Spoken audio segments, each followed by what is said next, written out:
Raj TV நேயர்களுக்கு வணக்கம். நான் உங்கள் சவிதா கிருஷ்ணராஜ்.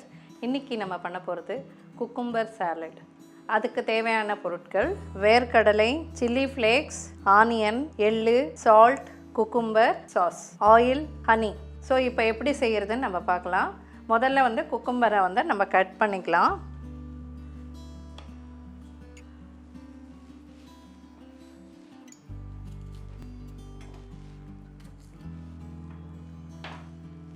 நீங்கள் பீல் ஆஃப் பண்ணணுன்னா பண்ணலாம், இல்லைன்னா வேண்டாம், அப்படியே இது பண்ணிக்கலாம்.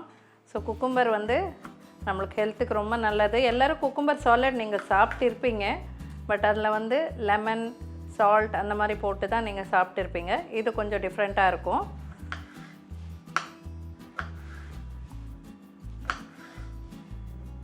இந்த மாதிரி மெலிசாக கட் பண்ணிக்கோங்க. இதை இப்படி பண்ணிட்டு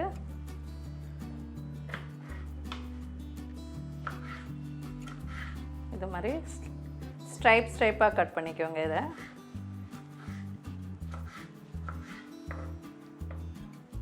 வெயிலுக்கு இது ரொம்ப குளிர்ச்சிங்க. அதனால் நீங்கள் வெறும் சாப்பிட்றது போர் அடிக்கும் நம்மளுக்கு, இல்லையா நம்ம ஜஸ்ட்டு சால்ட்டு போட்டு உப்பு காரம் போட்டு கூட சாப்பிட்டுக்கிறோம். அந்த மாதிரி சாப்பிட்றதோட இதோட நம்ம கொஞ்சம் பொருட்கள் ஆட் பண்ணி சாப்பிட்டோன்னா நம்மளுக்கு நல்லாயிருக்கும்.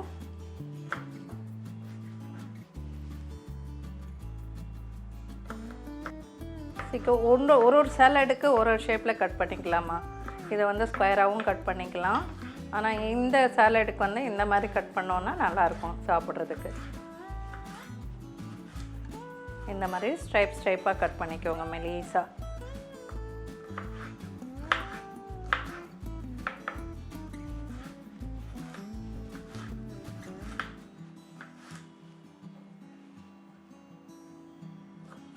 வெயிட் லாஸ் பண்ணுறதுக்கு, இல்லைன்னா நீங்கள் டயட்டில் இருக்கீங்கன்னா இதில் நான் ஆட் பண்ணுறதெல்லாம் நீங்கள் பார்த்தீங்கன்னா எல்லாமே டயட்டுக்கு யூஸ் ஆகும் உங்களுக்கு. ஸோ இப்போ இதை கட் பண்ணிக்கணும். குக்கும்பர் கட் பண்ணியாச்சு.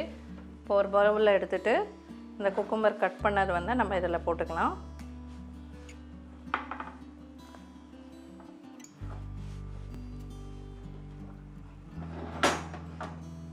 ஸோ இதோட நம்ம என்ன ஆட் பண்ண போகிறோம், இது பார்த்திங்கன்னா இப்போ வேர்க்கடலை நல்லா வறுத்துட்டு அரைக்குறையாக நம்ம அடித்து வச்சுருக்கணும்.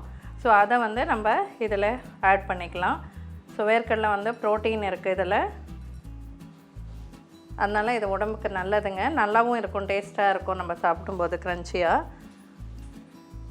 அப்புறம் பார்த்திங்கன்னா வெள்ளை எள்ளு எடுத்துக்கோங்க. வெள்ளை எள்ளு எல்லாருமே சாப்பிட்லாம், கருப்பெள்ளு எடுக்க வேண்டாம். ஸோ இது நல்லா ஃப்ரை பண்ணிவிட்டு அப்புறமா நல்லா மொறுமொறுப்பான அப்புறம் தான் இதை நம்ம ஆட் பண்ணணும். இதில் ஒரு கை அளவுக்கு, ஒரு ஸ்பூன் அளவுக்கு ஆட் பண்ணிக்கலாம். அப்புறம் வெங்காயம் ஒரு கப் அளவுக்கு உங்களுக்கு எப்படி டேஸ்ட்டோ அந்த அளவுக்கு நீங்கள் ஆட் பண்ணிக்கலாம். பொடிசாக கட் பண்ணி ஆட் பண்ணிக்கோங்க. இதுக்கு கொஞ்சம் காரம் கொடுக்கறதுக்காக நீங்கள் சில்லி ஃப்ளேக்ஸ் ஆட் பண்ணிக்கலாம். ஸோ நான் ஒரு பிஞ்ச் அவ்வளோதான் நான் ஆட் பண்ணியிருக்கேன். இதுதான் ரொம்ப ஸ்பைஸியாகவும் இது இருக்கக்கூடாது. அதனால் சாலடுன்றது கொஞ்சம் ஸ்பைஸியாகவும் இல்லாமல் ரொம்ப பிளண்ட்டாக இல்லாமல் கரெக்டாக இருக்கணும். ஸோ இதில் கொஞ்சம் ராக் சால்ட் ஆட் பண்ணுறோம். இதுக்கு தேவையான அளவுக்கு ராக் சால்ட்.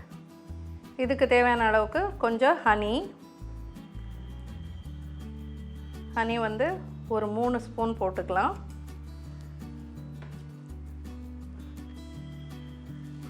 அப்புறம் இது சாஸ், க்ரீன் சாஸ். அது இல்லைன்னா நீங்கள் வேறு ஏதாவது சாஸ் நீங்கள் போட்டுக்கலாம், ஷெஷ்வான் சாஸ் அந்த மாதிரி கூட நீங்கள் போட்டுக்கலாம். இது ஒரு 2 பிஞ்ச் போட்டுக்கிறேன். லெமன் ஒரு ½ லெமன் பிழிஞ்சிக்கலாம். இதில்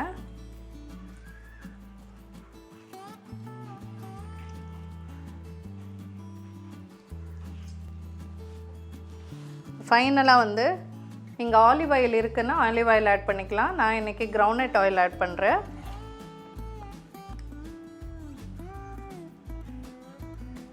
ஜஸ்ட் இந்த மாதிரி ஒரு ஸ்பூன் அளவுக்கு தான். இப்போ நம்ம இதெல்லாமே மிக்ஸ் பண்ணிடலாம். ஸோ இதில் எல்லாமே உடம்புக்கு நல்லதாக, ஸ்ட்ரென்த்தாக, ஹெல்த்தியாக இருக்கிறத நான் ஆட் பண்ணியிருக்கேன். ஸோ இந்த சாலட் வந்து நீங்கள் டெய்லி சாலட் சாப்பிடலாம் இல்லையா, சாப்பிடும்போது நீங்கள் இந்த மாதிரி செஞ்சு சாப்பிட்டுக்கலாம். இதோட நீங்கள் வெஜிடபிள்ஸ் ஆட் பண்ணுறதா இருந்தால் ஆட் பண்ணிக்கலாம். கேரட் அந்த மாதிரி எல்லாம் ஆட் பண்ணணுன்னா கூட ஆட் பண்ணிக்கலாம்.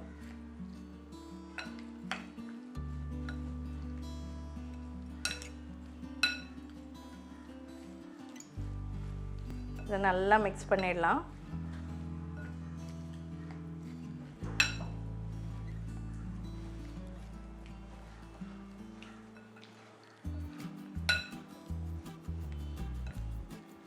அவ்வளோதாங்க. சாஸு கூட உங்களுக்கு ஸ்பைசி வேணும்னா இன்னும் கொஞ்சம் சாஸ் ஆட் பண்ணிக்கலாம்.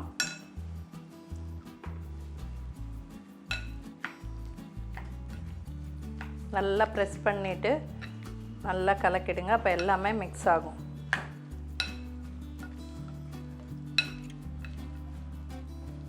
நீங்கள் டயட்டிங் பண்ணுறீங்கன்னா இதை எடுத்துன்னு போகலாம் ஆஃபீஸுக்கு கூட. 10 மணிக்கு சாப்பிட்லாம்.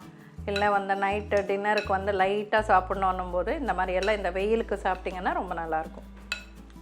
ஸோ அவ்வளோதாங்க, ரெடி ஆயிடுச்சு. இப்போ இதை மேலே வந்து நம்ம கொத்தமல்லியை வந்து பொடிசாக நறுக்கி போட்டுக்கலாம்.